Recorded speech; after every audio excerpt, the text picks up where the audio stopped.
for the Greek concept of logos, which became known as wisdom, or logos Christology, which we will find in the Gospel of John, there was Sophia wisdom.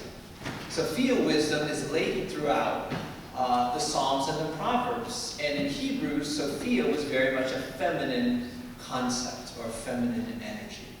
Today we celebrate that Sophia, that wisdom in the form of the feminine that comes to us, whether that be in mothers, as Mike said, or also mothering figures.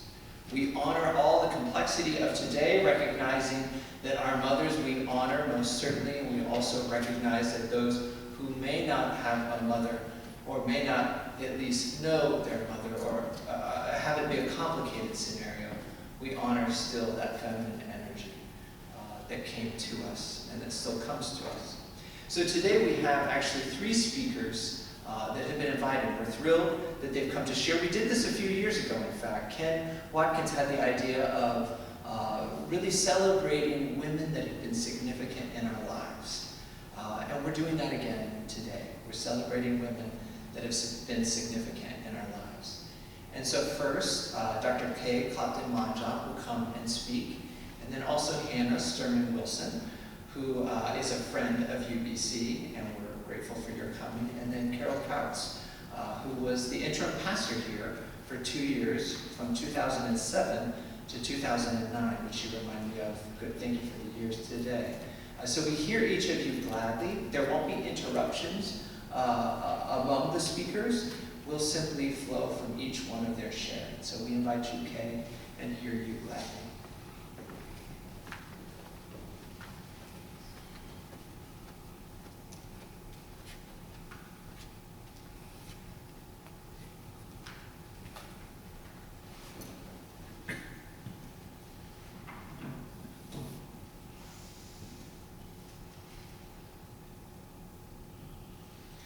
So good morning, everyone.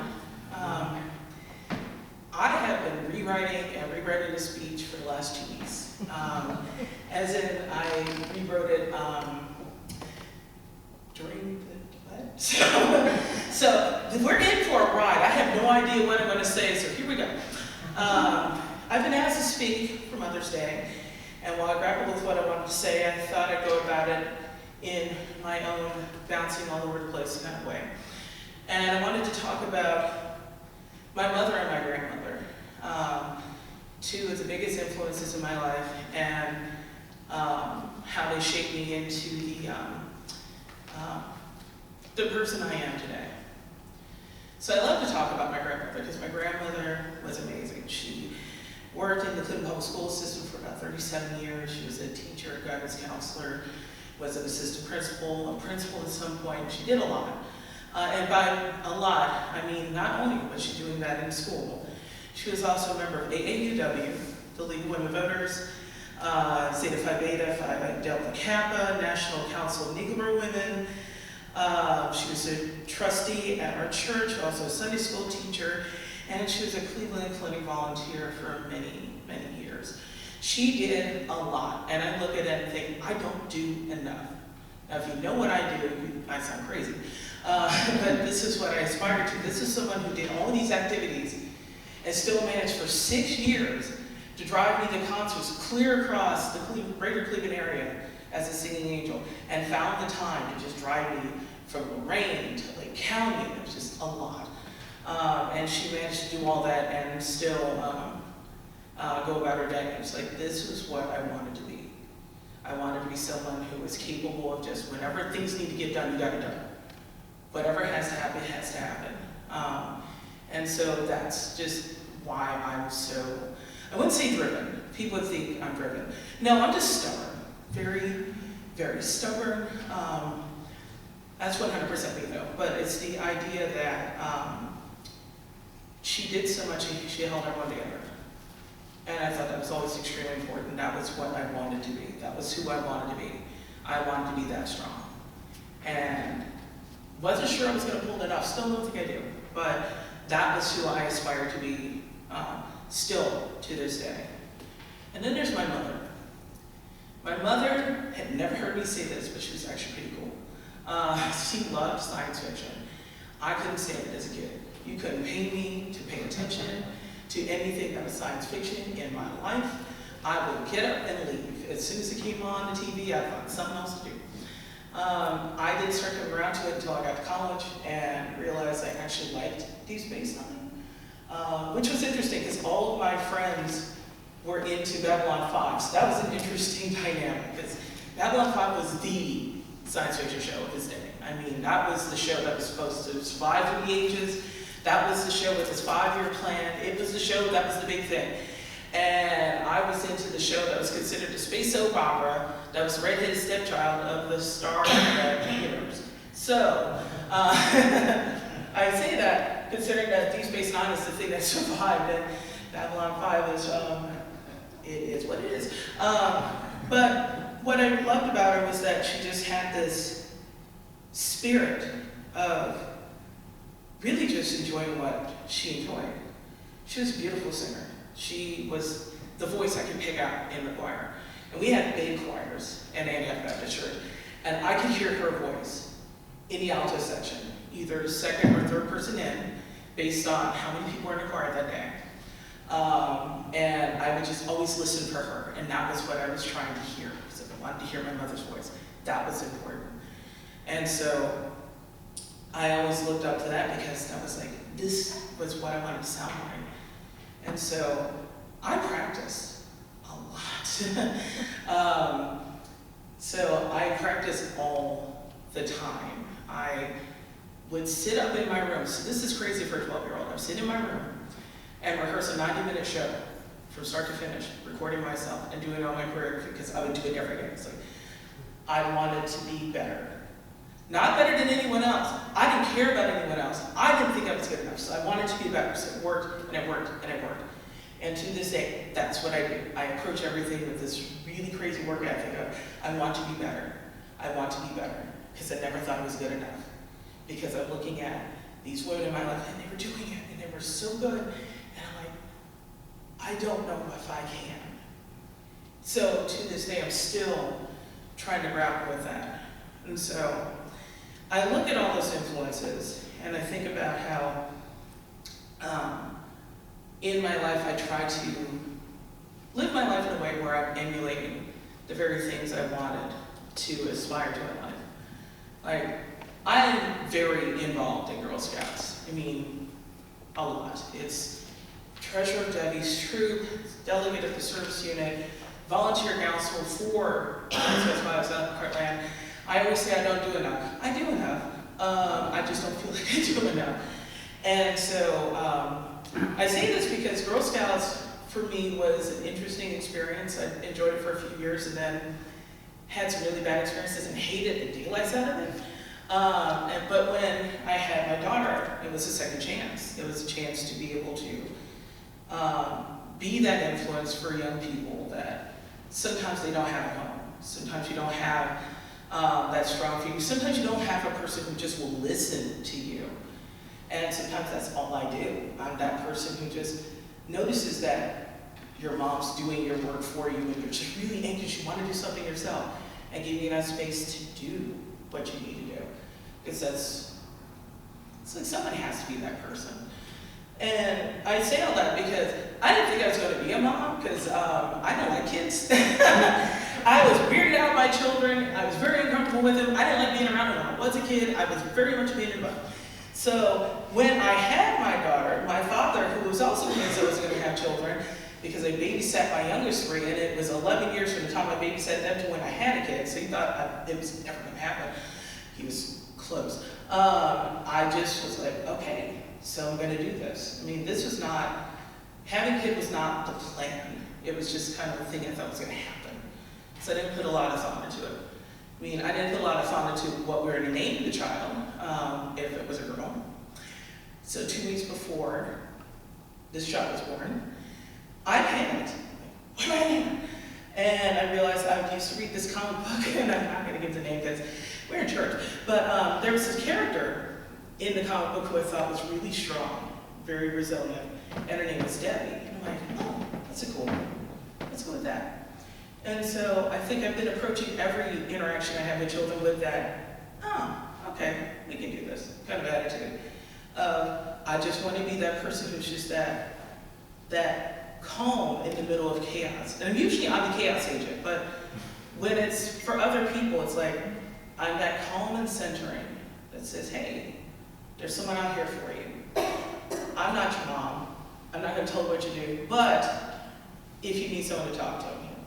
And I think that those influences, my grandmother who was just like the amazing schoolwoman, and my mother who was supremely talented, and I just keep chasing after that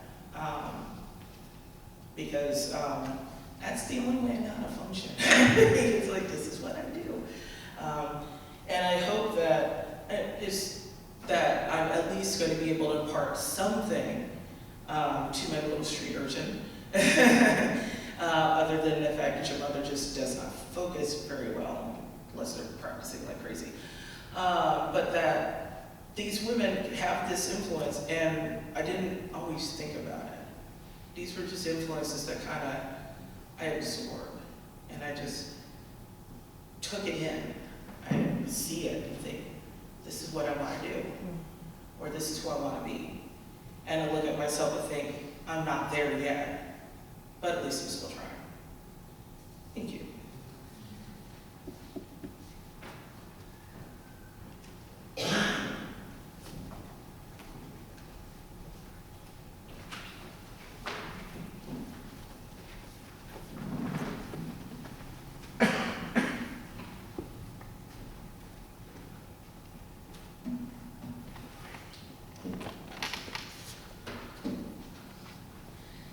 Growing up in a musical household, with a mom who was a choir teacher and a musical theater director, and a dad who went to every single one of her concerts and musicals, making him knowledgeable through immersion, we had a saying: there is a line in a show for everything.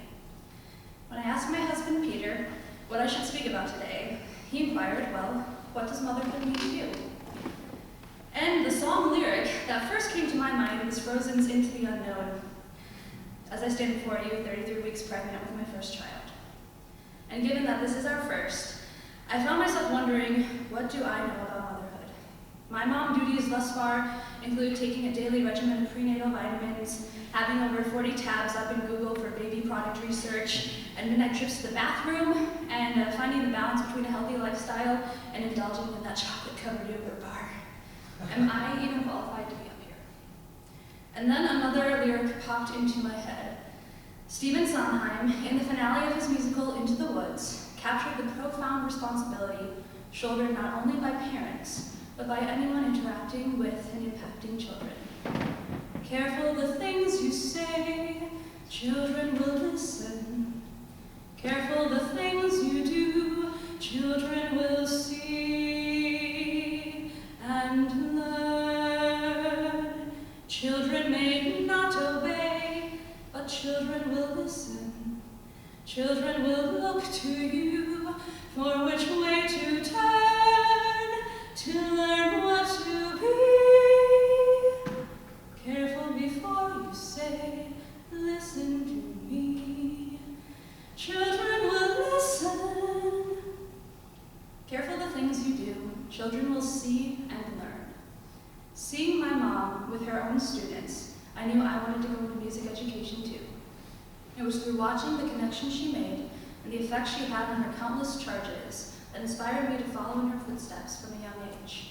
And I see it in my students now. They're always watching, listening, observing, checking to see if my actions follow what I say, holding me accountable with my thoughts, words, and deeds. Children will look to you for which way to turn to learn what to be. The relationships you create in this world can transcend the boundaries of titles. Some of you may assume the role of a mother or a father, or perhaps someone has taken that role for you without any biological connection. The responsibility to be mindful of our words and actions is not just limited to parenting, but there is beauty in that too. We have the power to influence others and exemplify the goodness we wish to see in the world. Our seemingly small actions can have profound effects.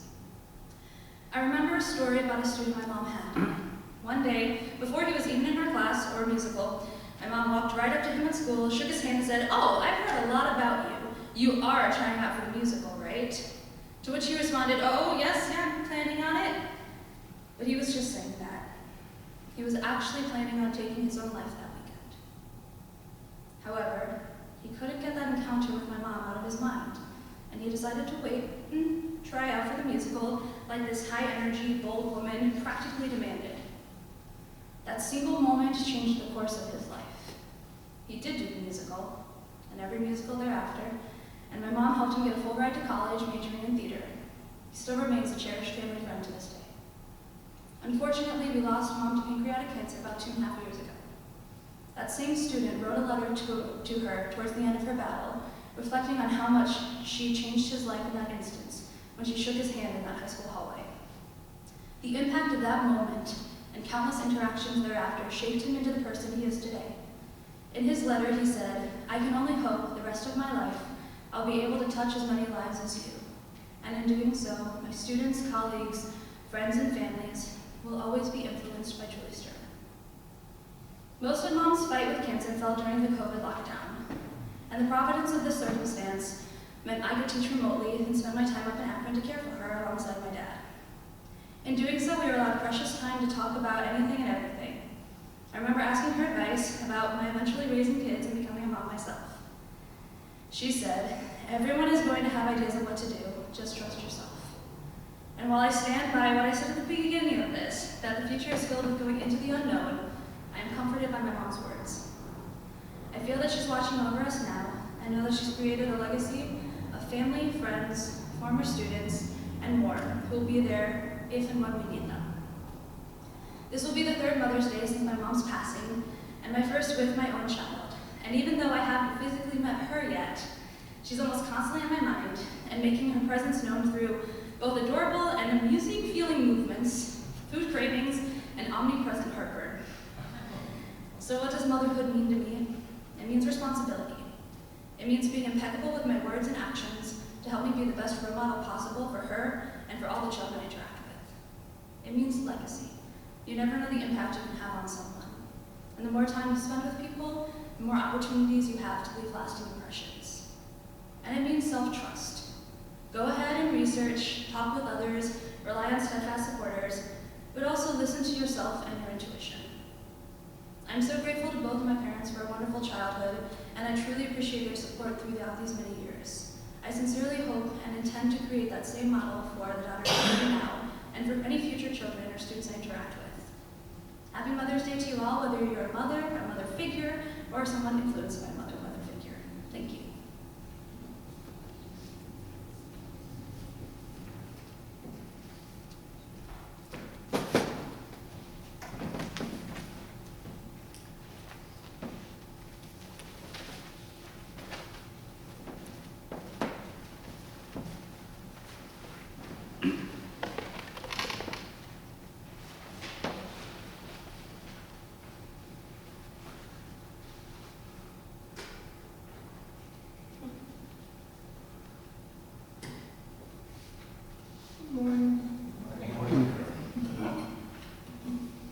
Oh, it's good to be with you, and thank you, Adam, again for inviting me to be part of this service. This church means so much to me. This is home. Thank you. Well, my first woman, I have two women I'm going to speak about. And the first is Lydia of Philippi. Lydia's conversion in Philippi. From Troas, we put out to sea and sailed straight for Samothrace. I think this is Luke speaking or writing. And the next day we went on to Neapolis. From there we traveled to Philippi, a Roman colony and the leading city of that district of Macedonia. And we stayed there several days. On the Sabbath, we went outside the city gate to the river, where we expected to find a place of prayer. We sat down and began to speak to the women who had gathered there. One of those listening was a woman from the city of Thyatira named Lydia, a dealer in purple cloth. She was a worshiper of God. The Lord opened her heart to respond to Paul's message. And when she and the members of her household were baptized, she invited us to her home. "If you consider me a believer in the Lord," she said, "come and stay at my house." And she persuaded us. Come and stay at my house. One time, one verse of Lydia. Then Paul and Silas are thrown in prison, and that famous story of their being chained to the walls, and then they're praying, and then there's a big thunder, and their chains are broken, and the guard becomes a convert, and because of that, they're freed. And so when they left, Lydia's evident social power exemplified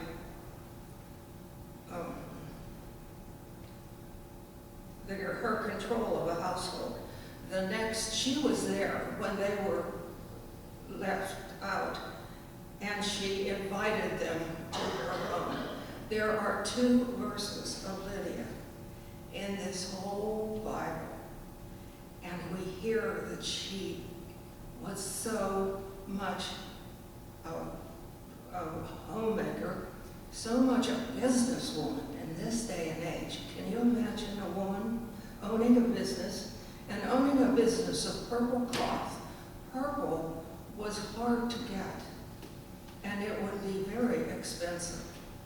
I assume that her husband died and she inherited the business, but still for her to let her be the head of this business is just amazing. And then when Paul and Silas were freed, she is right there with her hospitality to invite them, and the church then became the meeting at her church from there, or at her house from there. Just sensational. We had another girl.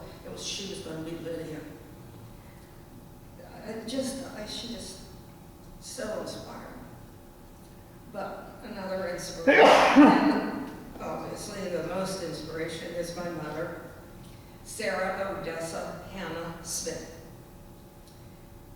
But first, before her, all the women of my hometown of Apollo, Pennsylvania, I have to admire.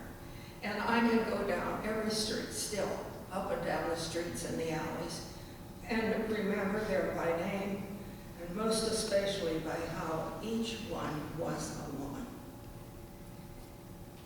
My mother was an only child, the child of Ida Mae and Harry Hanna, and she's born in 1910.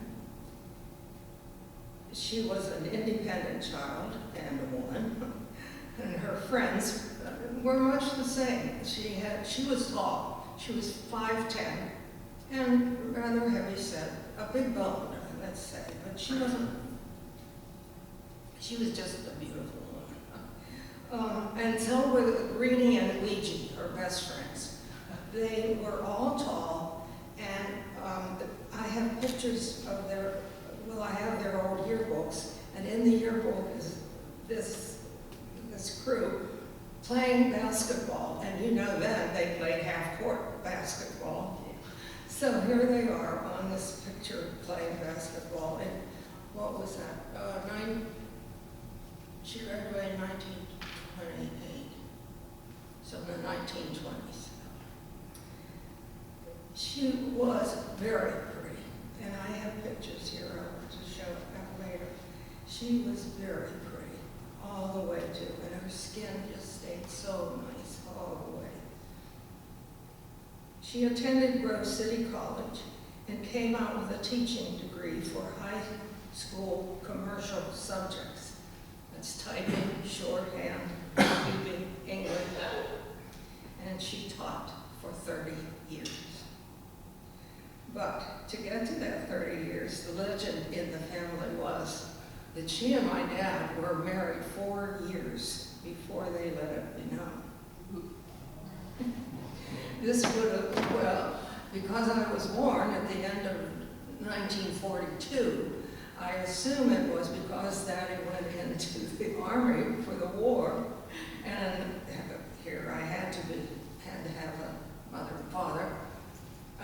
But they let it just, not be done until Mother was pregnant and he went off to the war.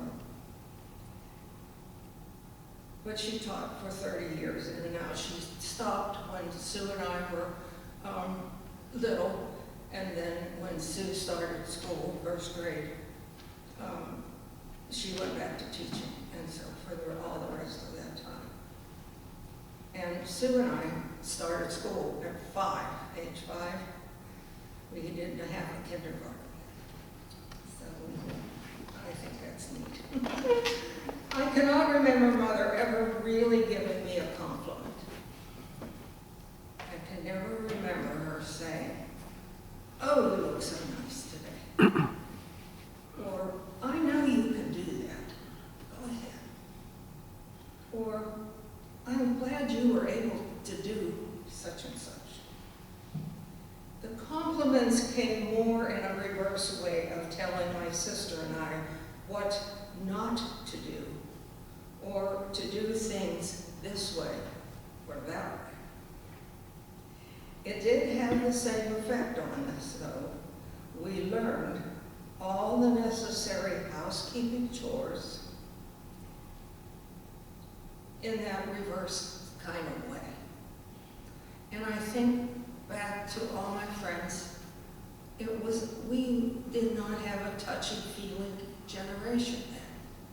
The mothers had had too much to do to keep the household alive, and we just did things in order and didn't even think about it. It was just an interesting time. But it did have this reverse compliments thing, did have a effect on us. Sue and I were on our own, and most of us children, we were on our own for most of the day. We would go out, just play in the streets with the neighbors. Brayshaw's had 4 children, Millens had 4, there was Jack down the street, and the Stokeses down the alley, and all over the hill. And then we'd go to the playground and swing and do all the stuff with the merry-go-round and the sliding board and have contests. It was wonderful, just so open and so free. Well, all of this reverse complimenting was because of her teaching status. We could do nothing that would cause her